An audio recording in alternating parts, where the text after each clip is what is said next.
Serving the state of Wisconsin since 2010, Congressman Sean Duffy announced he is one of 15 Republicans that are now leaving the House. And he's here with his wife to reveal the personal reason behind his decision to leave politics. Please welcome Congressman Sean Duffy and his wife, Fox News contributor Rachel Campbell. And former View co-host. Oh, yes. Everyone knows you here. So me and Joy, we go back 20 years of doing this show. 9 children later, here you are. Here I am. Oh, there we are. We look the same. Here we are, yeah. Oh, you guys don't age. This is a tough decision, though, Congressman. This is because I know you both. Your family's everything, but work has been huge for both of you. What made you finally come to that decision? I know you revealed there were some health issues that you found out about your child. Yes, we're having some complications. With the baby, we have some holes in the heart. We're going to need open heart surgery. But as any political family would have, I mean, I have 8 kids. And we always evaluate, what is the right decision at what time. And every member of Congress has 2 schedulers. That's how busy our schedules are. And I have to balance, what is right in service to my state and what is right to service to my family. There's 435 members of Congress. There's only one Duffy dad. And so I made the choice to go, I'm going to spend a little more time with Rachel and the kids and find a little different career path that gives me more time. Well, like what? I don't know yet.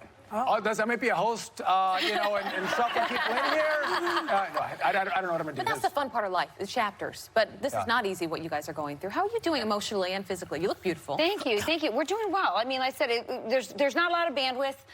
The baby does have holes in the heart, but also could have some other developmental challenges. So we just wanted to create more space in our life. And he's right. Every member of Congress is reevaluating. You know how challenging it is to be a child inside a political family. And we feel like there's some things we regret and some things we missed out on. And we're kind of, after 8.5 years, kind of tired of doing that. I'll tell you one of the things I'm going to miss. Whenever the Capitol shows up on the screen of television, my little kids will say, look, there's Daddy's office. Aww. And, that still gives me chills. Sweet. But you know what? We're family first. How are they doing with baby number 9 on the way? So, they're excited. We had a gender reveal. I actually brought a little clip because, as you know from big families, both of you also have big families, no one's ever happy at the same time. So that's the big challenge of having a big family. So here's the reaction of one of my children from the gender reveal. The baby will be a boy. You don't want a sister? I don't want a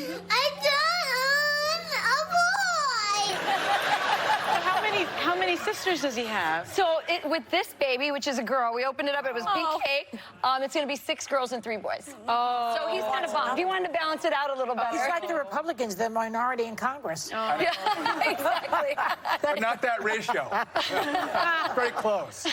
Well, Rachel, we are old friends. You're from Arizona. You went to ASU. I grew up watching you both on The Real World and Road Rules. So you know how important it was, I know for me at least growing up, seeing a conservative woman on many realms of pop culture and then on The View. So I've been a fan for a long time. I am concerned about the 15. I completely understand and respect your decision to step down, Congressman, 100%. I am worried about the 15 Congress people leaving. You and Will Hurd, that one, that's like a stick in me. Like, I'm such big fans. What can we do to get more conservatives elected? So I think you have to recognize, when you look at the 15 seats, Will Hurd is the only one we are going to have a challenge with. It's a tough seat. But the other ones are really Republican seats. We're going to keep those seats. And I think what's healthy for our democracy is you have citizen legislators.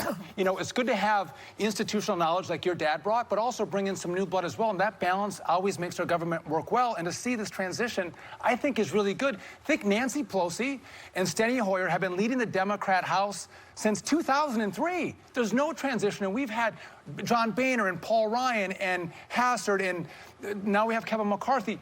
That new blood is good, I think, for the democracy and for a party. And that's the tradition is, George Washington, left. It was the first time we ever saw someone give up power and go back to the farm. Maybe Mitch McConnell will leave. Maybe.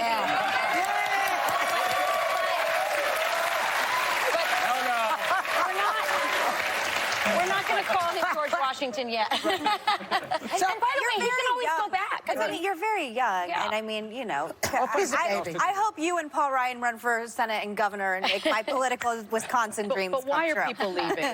Why are they leaving? I mean, we know why you're leaving and why Will Hurd left, but why are they leaving? I watched Joy last week talk about is Donald Trump.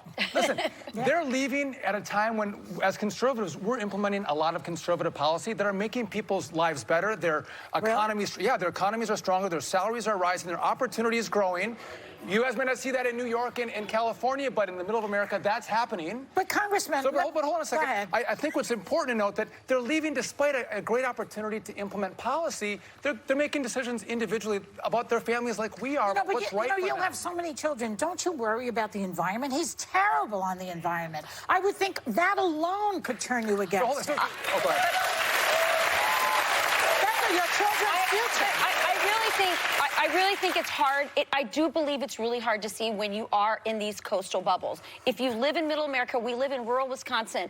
The towns have turned around. The factories are back. People have jobs. There's more jobs than there are people to fill them. And that was not a lot the case. of times at the expense of the environment. But one point, Not Joy, good. the regulations that you want to implement isn't going to cost you your job. I would gladly give up my job if I could have a magic wand to make it all go back to what it was. Those same people are going to need more health care. But we got to get to your book. I agree on the environment, though. Let's just Okay. do it.